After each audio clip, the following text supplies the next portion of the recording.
स्वामिनी वृषभानुज कृतार्थोऽहं कृतार्थोऽहं कृतार्थोऽहं न संशयः।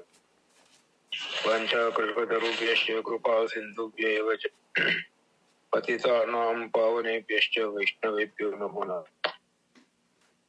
भगवत गुणानुरागी भगवत चरणानुरागी सर्व भगवदीयजनों ने सदैव भगवत स्मरण श्रीमद भागवत श्री प्रभुનું વાંગ્મય સ્વરૂપ એમાં પ્રભુના હૃદય સ્થાને બિરાજમાન દશમ સ્કંદ નિરોધ લીલા એમાં પણ તામસ ફલ પ્રકરણ અને એના અંતર્ગત રાસ પંચાધ્યાયી પંચ પ્રાણ અને એના પણ મધ્યમાં શ્રી ગોપી ગીત.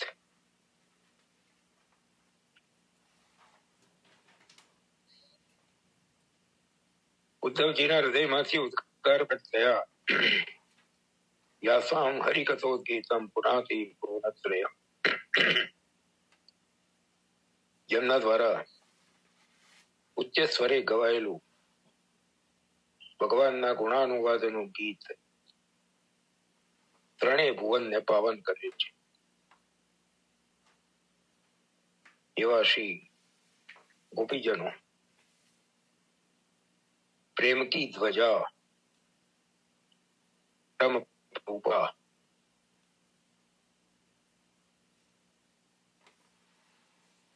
પુષ્ટિ માર્ગના ગુરુ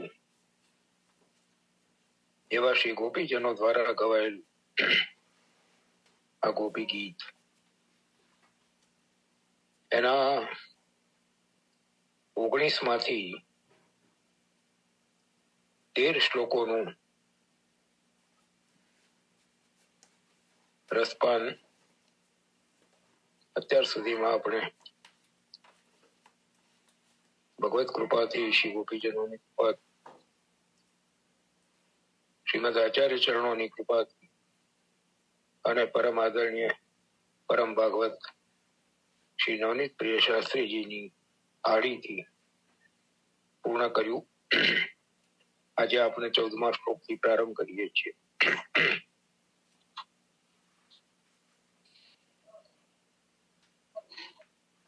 રાજસ સાત્વિક ભાવવાળા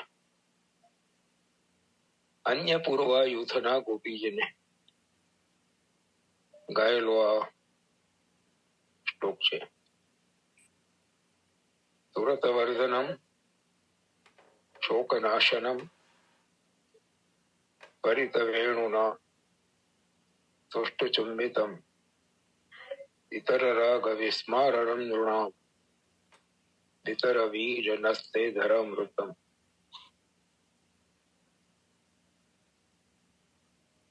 હે વીર, અધરામૃતનું અમને વિતરણ કરો.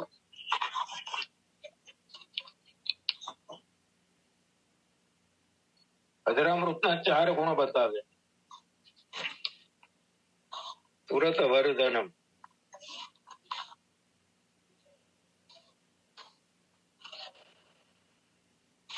આ ઐશ્વર્ય છે. જેમ કોઈ ઔષધ ભૂખ વધારે એમાં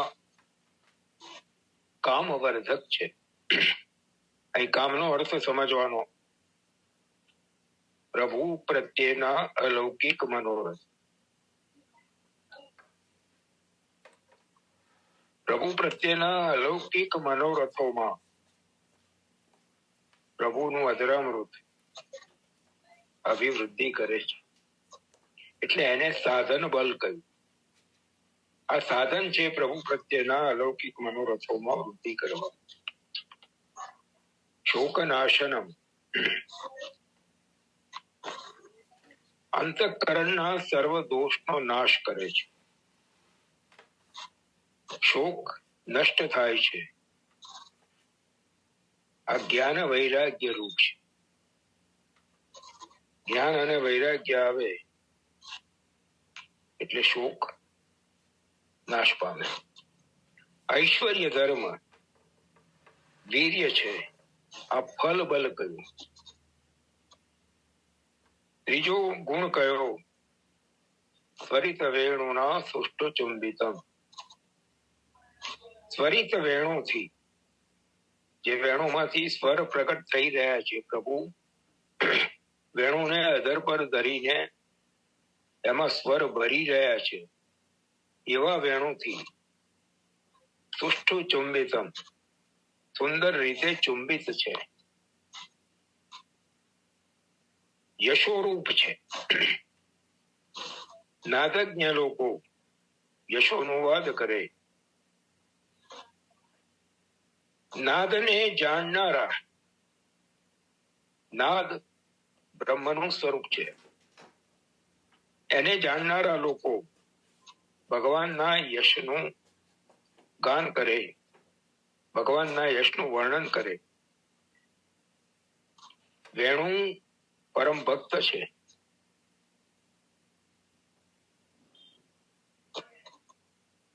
તેથી ચુંબિત છે, પણ પાન કર્યું નથી. વેણુ ગીતમાં આ રહસ્ય આચાર્ય ચરણોએ સમજાવ્યું છે. રંધ્રાન વેણો રધર સુધયા પૂરયન ગોપવૃંદૈ. વેણુના ચિત્રોને અધર સુધાથી પૂરી રહ્યા છે. અધર સુધા વેણુના છિદ્રોમાં પૂરી રહ્યા છે. ત્યાં એના વ્યાખ્યામાં સુબોધિનીજીમાં આચાર્ય ચરણોએ આ રહસ્ય સમજાવ્યું છે.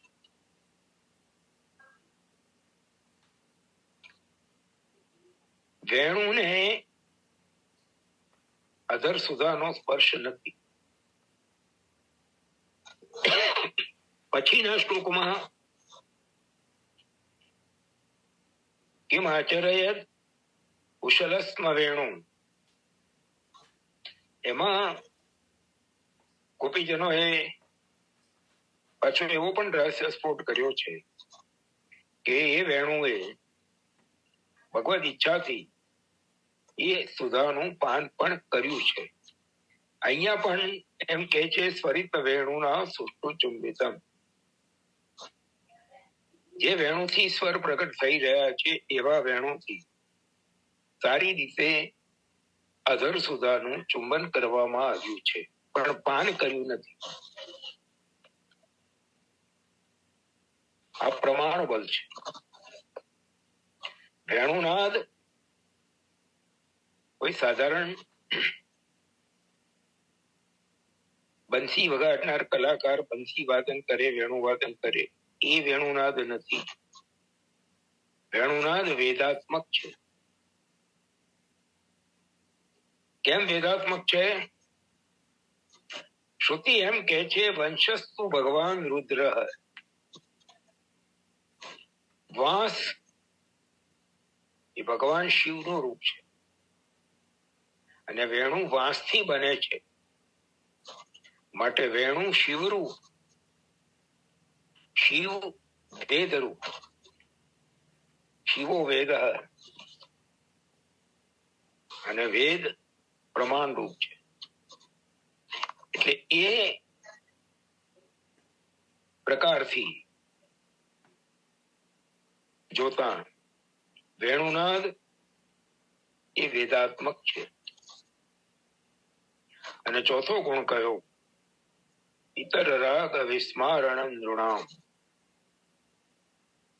શ્રી રૂપ છે, બધું ભૂલાવે. મનુષ્યોને બીજો બધો રાગ બીજા બધા ઠેકાણે વેદ શિવનું રૂપ. કૌશલ શાહે પૂછ્યું, વેદ શિવનું રૂપ છે. શિવ વેદ રૂપ છે અને વેદ પ્રમાણ રૂપ છે. ઇતર રાગ વિસ્મારણમ નૃણામ શ્રીરૂપ છે એ સર્વ ભૂલાવે છે. આ પ્રમેય બલ કહ્યું.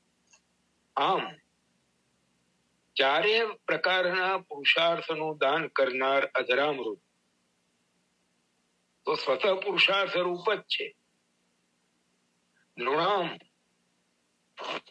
નિસાધન કૃપા પાત્રોને જ આ દુર્લભ લાભ મળે છે, બધાને નહીં, બધાને માટે નથી.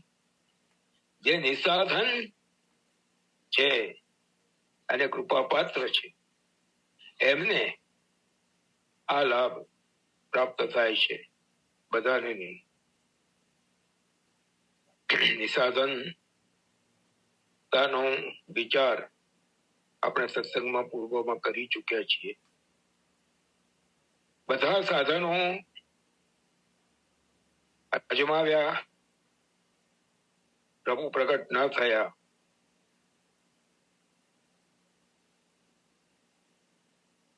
અને પોતાના દોષની સમજ આવી, પોતે જે માન કર્યું એ સમજાયો, એનાથી જે દૈન્ય પ્રગટ થયું એ દૈન્યના પરિણામે નિસાધનતાનો ભાવ હૃદયમાં સ્ફુર્યો. અને એ ભાવ સાથે શ્રી ગોપીજન શ્રી ગોપી ગીત ગાઈ રહ્યા છે. અને એ ભાવને શબ્દોમાં વ્યક્ત કરતા કહે છે, ઇતર રાગ વિસ્મારણમ નૃણામ. 14મા શ્લોકમાં રાજસ સાત્વિક ભાવવાળા અન્ય પૂર્વ ગોપીજનોએ પ્રભુને અધરામૃતનું દાન કરવાની વિનંતી. પહેલાના આગળ પણ આપણે અધરામૃત માટેની વિનંતી કરતો શ્લોક જોઈ ગયા છે. ત્યાં અધરામૃત શબ્દની વ્યાખ્યા, એનો અર્થ પણ આપણે જોયો હતો. ધરામૃત, પૃથ્વી ઉપર મળતું અમૃત એ ધરામૃત. અધરામૃત જે પૃથ્વીથી પર છે, જે પૃથ્વીમાં ઉપલબ્ધ નથી, જે અલૌકિક છે, એ અધરામૃત છે. એટલે ગોપીજનો જયારે અધરામૃતના દાનની વિનંતી કરી રહ્યા છે ત્યારે એ અધરામૃતના અલૌકિક સ્વરૂપને વિચારીને આપણે એનો અર્થ સમજીએ તો એનો યથાર્થ અર્થ આપણે સમજી શકીએ. 15મો શ્લોક તામસ સાત્વિક ભાવવાળા અન્ય પૂર્વ ગોપીજન ગાઈ રહ્યા છે.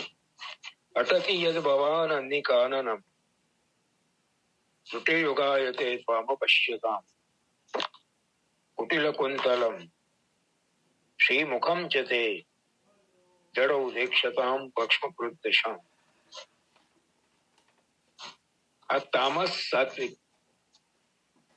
એમનો તામસ ભાવ બ્રહ્માજી પ્રત્યેના રોષમાં પ્રગટ થાય છે. દિવસે આપ વનમાં વિહરો છો, અટતિ યદ ભવાન અન્નિકાન. દિવસે આપ વનમાં વિહરો છો ત્યારે ત્રુટિ જેટલો સમય, ત્રુટિ એટલે કેટલો સમય, નિમેષના આંખનો પલકારો વાગે એ નિમેષના 900મા ભાગ જેટલો અતિ અલ્પ, માઇક્રો માઇક્રો માઇક્રો સેકન્ડ કહેવાય. એ ત્રુટિ જેટલો સમય પણ અમને તો યુગ જેવો લાંબો લાગે છે. ત્રુટિ યુગાયતે, ત્રુટિ શબ્દ સ્ત્રીલિંગમાં નથી, પુલ્લિંગ નપુંસક લિંગમાં છે. ત્રુટિ યુગાયતે કહીએ તો છંદનો ભંગ ના થાય. દિવસે વનમાં વિહરો છો ત્યારે ત્રુટી જેટલો સમય અમને યુગ જેટલો લાંબો લાગે છે. આપણું દર્શન એ વખતે અમને મળતું નથી, અને એટલે આ ત્રુટી જેટલો સમય અમને એક યુગ જેટલો લાંબો લાગે છે. અને સાંજે કુટિલ કુંતલમ શ્રીમુખમ જતે, સાંજે ત્યારે વાંકડિયા વાળ યુક્ત મુખ દર્શન મળે છે. સાંજે જયારે વનમાંથી ગોચારણ કરીને વ્રજમાં પાછા પધારો છો ત્યારે વાંકડિયા કેશ મુખારવિંદની આસપાસ વિખરાયેલા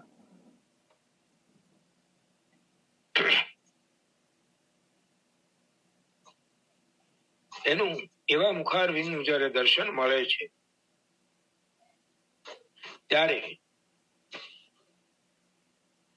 પાંપણ પલકાર કરતા વચમાં આવે છે. આપણા મુખારવિંદનું દર્શન કરવામાં પાંપણનો પલકારો એ વિઘ્ન ઉભું કરે છે, પ્રતિબંધ ઉભો કરે છે. તો આ પાંપણ અને પલક અમારી આંખમાં જેને બનાવી એ બ્રહ્મા તો જડ છે. જડુ દીક્ષતામ પક્ષ્મકૃત દશામ,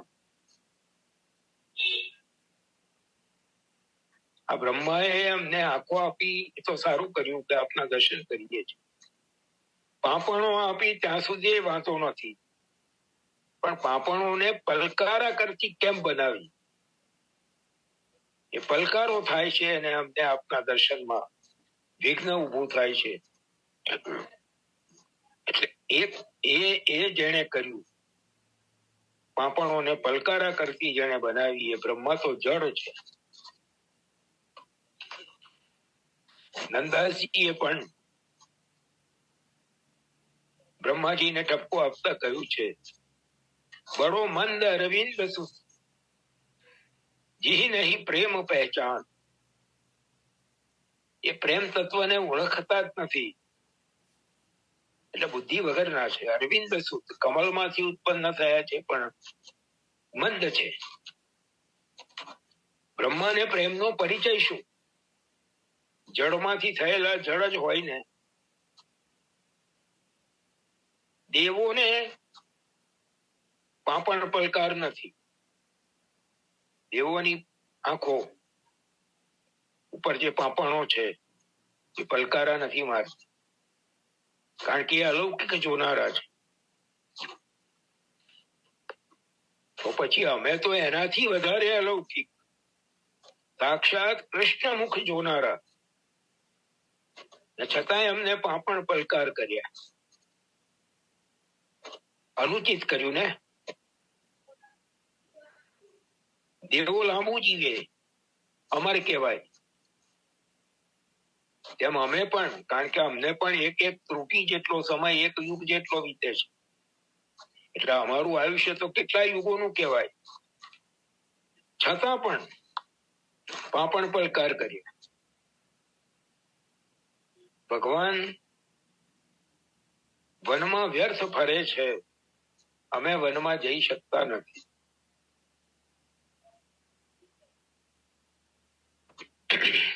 ગોપીજનોના આ તામસ ભાવ વાળા અન્ય પૂર્વા ગોપીજન એમના હૃદયની વ્યથા પ્રગટ કરી રહ્યા છે. વનમાં વ્યર્થ ફરે છે, અમે વનમાં જઈ શકતા નથી. અમારી પાસેથી એમને સુખ થાય એવા ઉપચાર અંગીકાર કરવાને બદલે વનમાં પરિશ્રમ વેઠતા શા માટે ફરે છે? અને અમે વનમાં જઈ શકતા નથી, વનમાં જઈને પ્રભુનું શ્રમ નિવારણ કરી શકતા નથી. આ તામસ સાત્વિક ભાવ વાળા ગોપીજને, અન્ય પૂર્વાયુથના ગોપીજને આ 15મો શ્લોક ગાયો. 16મા શ્લોકમાં તામસ તામસ ભાવવાળા અન્ય પૂર્વાયુધના ગોપીજન કહે છે,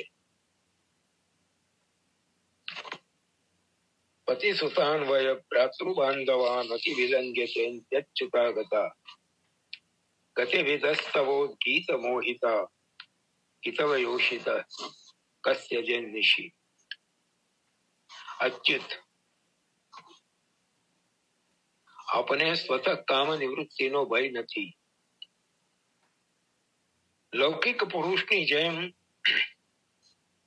આપ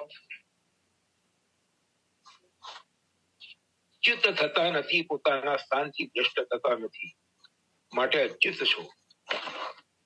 ગતિવિદ,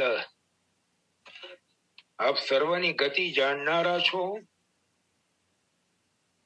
અને સર્વ ગતિપ્રદ પણ છો. સર્વને ગતિ આપનારા પણ આપ જ છો.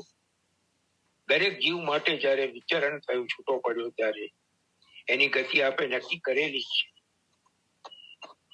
અમે પણ ગતિવિદ છીએ, ગતિને જાણનારા છીએ. કઈ ગતિ? ફલરૂપ ગતિ. ફલરૂપ ગતિ એટલે પ્રભુના સ્વરૂપાનંદની પ્રાપ્તિ. એના માટેની ગતિ એ ક્યાં મળે, કેવી રીતે મળે, એ અમે પણ જાણીએ છીએ. અમે પણ ગતિવિદ છીએ. આપના ગીતથી મોહિત છીએ.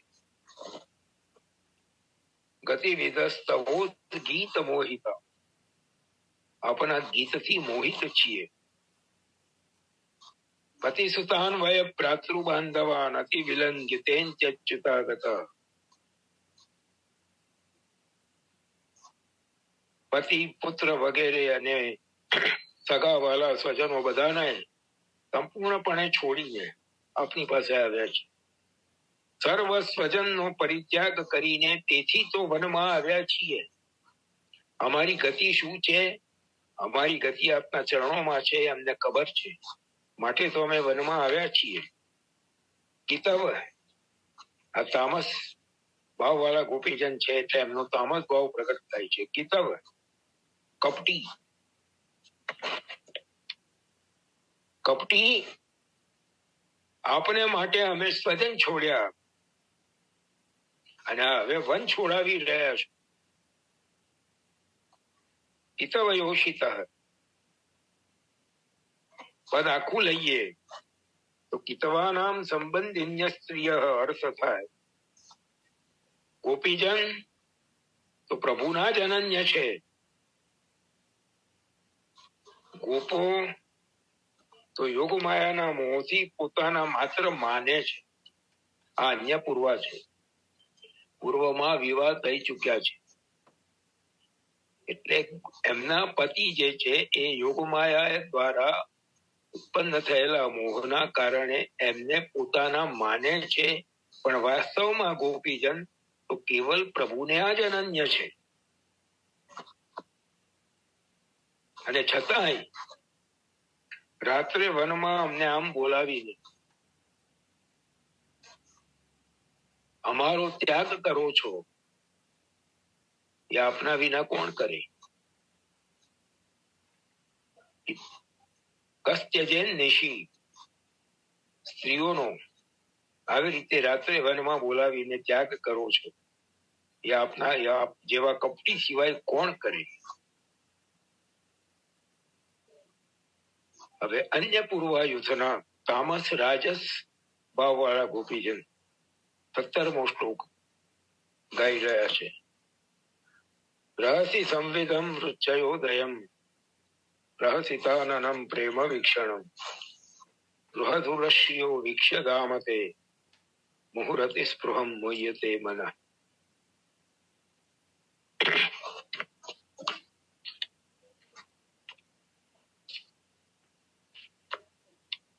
અત્યંત અપેક્ષા વાળું અમારું મન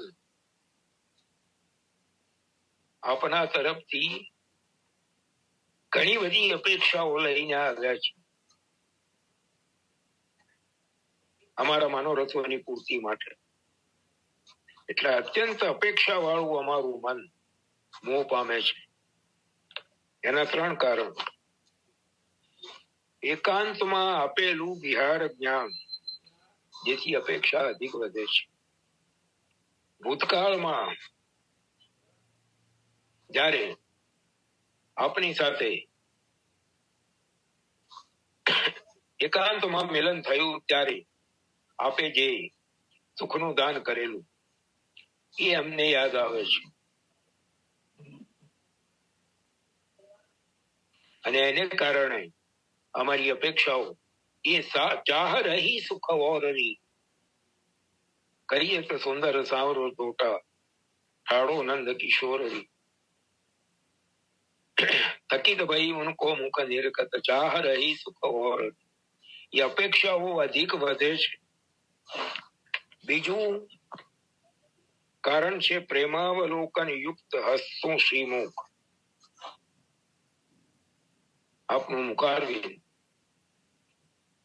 પ્રેમ ભરી દ્રષ્ટિથી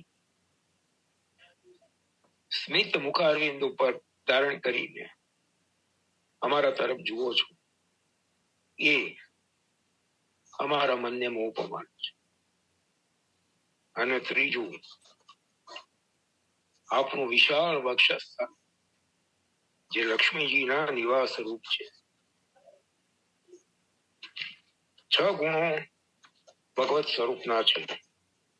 એકાંત જ્ઞાન જેનાથી મળે તેવું, અપેક્ષા જેનાથી વધે તેવું, હસતા મુખવાળું, પ્રેમાવલોકન યુક્ત. અહીં ભગવદ વાક્યો પ્રમાણરૂપ છે. ભગવાન જે રસમય વાર્તાલાપ ગોપીજનો સાથે કરે છે, એ ભગવદ વાક્યો એ પ્રમાણરૂપ છે. એ વાક્યોથી થતો ભાવોદ્રેક મનમાં જે અભિલાષાઓ જાગે છે, પ્રમેય રૂપ છે. હાસ્ય સહિતનું મુખ સર્વ ફલના સાધન રૂપ છે. અને પ્રેમાવલોકન પ્રેમ સહિત અમારા તરફ જ્યારે દૃષ્ટિ કરો છો, એ ફલરૂપ છે. 5મું વિક્ષેપ, વક્ષસ્થળ વાળું આપનું સ્વરૂપ. અને 6ઠું, લક્ષ્મીજીના ધામરૂપ પ્રભુનું વિશાળ વક્ષસ્થળ યશનું સૂચન કરે છે. એ વિહાર સ્થિતિ યોગ્ય છે. ત્યાં શ્રી પણ વિરાજે છે, લક્ષ્મીજી પણ એ વક્ષસ્થળ પર વિરાજે છે.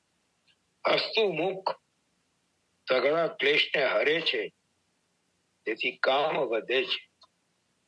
પ્રેમાવલોકનથી એ અભિલાષાઓ સ્થિર થાય છે અને સ્વવિહાર યોગ્યતા તેથી મળે છે.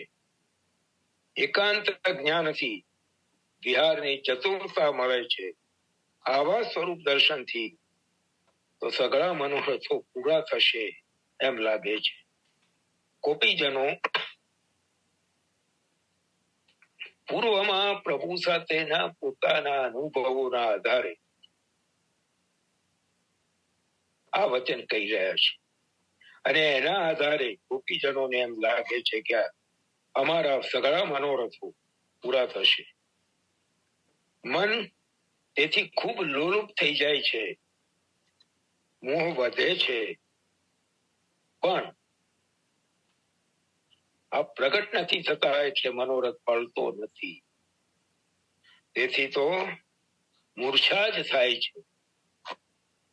આમ જીવન મરણની વચમાં આશા નિરાશામાં ઝૂલી રહ્યા છીએ અને જીવન વૃથા વેડફાઈ રહ્યું છે. ગોપીજનોના હૃદયની જતા, ગોપીજનોના હૃદયનો સંતાપ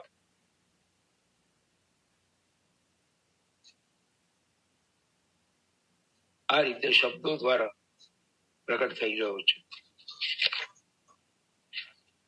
હવે 2 શ્લોક 18 અને 19 એ અનન્ય પૂર્વ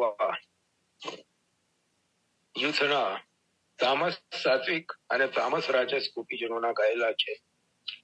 એ 2 શ્લોકોનું અવગાહન આપણે આવતા અઠવાડિયે કરીશું. આજે આપણે ગોપી ગીતના ક્રમને વિરામ આપીએ. થોડીક પ્રશ્નોની ચર્ચા અને ત્યારબાદ જે ક્રમ ગયા અઠવાડિયે આપણે શરૂ કર્યો, શ્રી વ્રજેશ નામ રત્નાવલી, પૂજ્યપાદ સરકારશ્રીના નામોનું ભાવદર્શન, એ પણ આપણે ક્રમ વિરામ બાદ લઈશું. 9:33 થઈ છે, 7 મિનિટ બાકી છે બ્રેક આવવામાં. ત્યાં સુધી આપણે પ્રશ્નની ચર્ચાનો ક્રમ હાથ ઉપર લઈ ગયો છે. ગીતાબેન ધાણીના પ્રશ્નોમાંથી 2 પ્રશ્નોની ચર્ચા ગયા અઠવાડિયા કરી હતી. એના પછીનો પ્રશ્ન છે, શ્રી યમુનાજી વ્રજમંડળમાં કેવી રીતે પધાર્યા?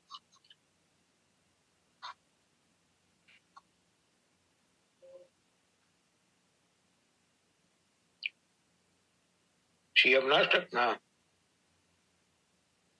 2જા અને 3જા શ્લોકમાં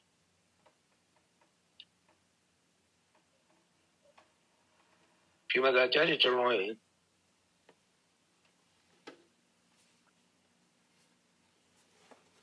શ્રી યમુનાજીના ભૂતલ પર પધારવાનો અને ભૂતલ પર પધારીને વ્રજમંડળમાં પધારવાનો પ્રકાર ખૂબ સુંદર રીતે, કાવ્યાત્મક રીતે નિરૂપિત કર્યો છે. કલિંદ ગિરી મસ્તકે પતદ મંદ પૂરો જ્વલા, વિલાસ ગમનોલ્લસત પ્રકટ ગંડ શૈલોન્નતા, સઘોષ ગતિદંતુરા સમધિરૂઢ દોલોત્તમા, મુકુંદરતિ વર્ધિની જયતિ પદ્મ બંધોસ્તા. કલિંદ ગિરીના મસ્તક ઉપર ખૂબ જુસ્સાભેર, ખૂબ પ્રબળ વેગથી આપ સૂર્યમંડળમાંથી અવતરણ કરો છો.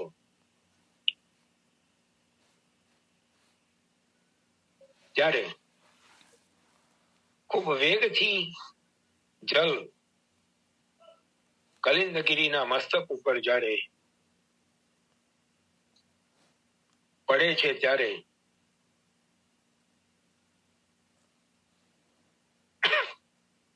જે ફીણ ના પરપોટા જળમાં ઉત્પન્ન થાય છે, એનાથી આપણું જલ વાસ્તવમાં શ્યામ હોવા છતાં ઉજ્જવલ, ધવલ, શ્વેત હોય એવા દર્શન થાય છે. અને કલિંદગીરી ઉપર પધાર્યા પછી વિલાસ ગમનો લસત પ્રકટ ગંડ શૈલોન્નતા,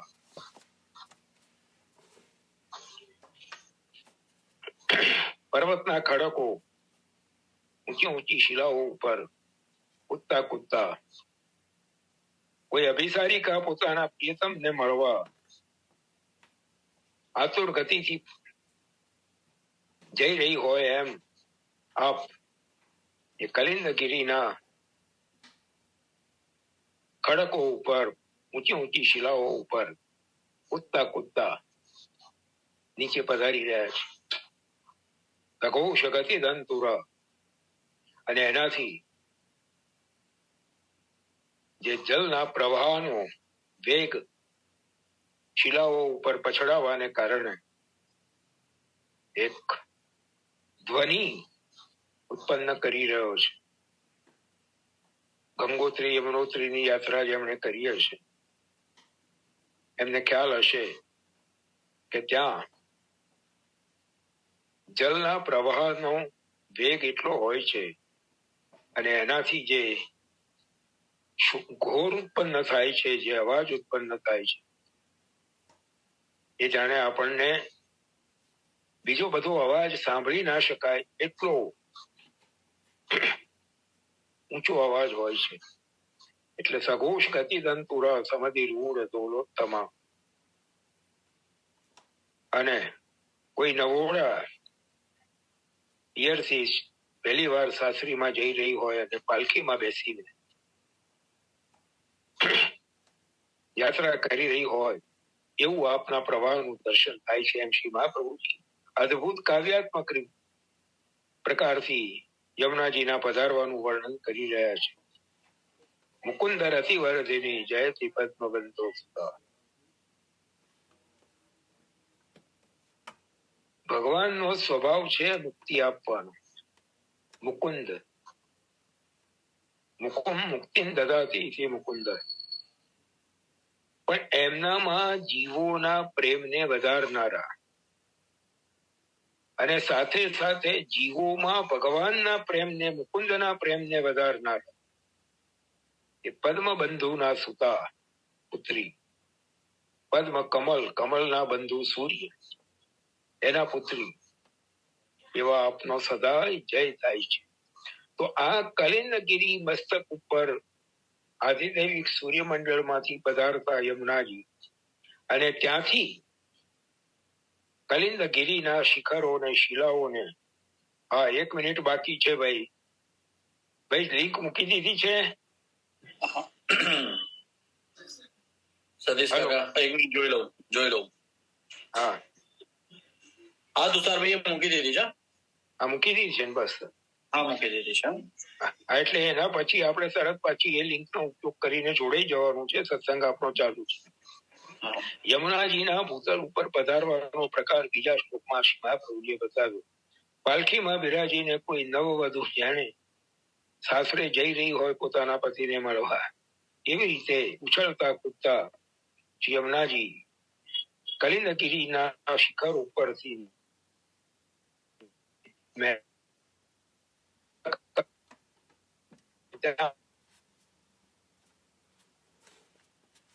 શ્રી મહાપ્રભુજી બીજા શ્લોકોમાં કહે છે. ત્યાંથી આગળ ત્રીજા શ્લોકોમાં ભુવમ વન પાવ